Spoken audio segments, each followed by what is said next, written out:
Sunday special ఇంట్లో ఏం చేసినారో ఒకసారి చూద్దాము. అది గుడ్ల సీరు గుండెకాయలతో లైట్గా ఫ్రై అయితే చేస్తున్నారు. ఆ తర్వాత వచ్చేసి ఇంటర్నేషనల్ బాండర్లో చికెన్ ఉండరు. ఎన్నిసార్లు చెప్పి ఈ బాండ్ల ముట్టుకు మార్చదు మా అమ్మ. ఇంకేం చేద్దాం, ఏం చేయలేం. రసం కూడా చేసిందని చెప్పింది. చూద్దాం ఒకసారి. చూసారు కదా, రసం ఎక్కువ పెట్టుమనే లోపల ఆమె నీళ్లు కావాలి ఎక్కువ పోసినట్టుంది. చూద్దాం ఒకసారి. మా అమ్మ పెట్టిన రసం ఓహో బాగానే ఉండదులే. అబ్బా, రుచిపరంగా బాగానే ఉంటాయి. తిని చెప్తా. మనం ముందుగా గుడ్ల సీరు గుండెకాయలతో స్టార్ట్ చేద్దాం. టేస్ట్ ఎలా ఉన్నా సరే పొల్లెత్తి మాట అనకుండా తిన్నామంటే మనకి ఆరోగ్యానికి క్షేమకరం. ఎగస్ట్రాలు మాట్లాడామంటే మళ్ళీ గతుకుండదు మనకి. ఈ కారణం చేత రుచి ముట్టుకైతే అద్భుతంగా అయితే ఉంది.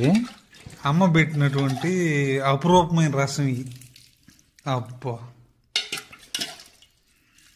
బాగుంది.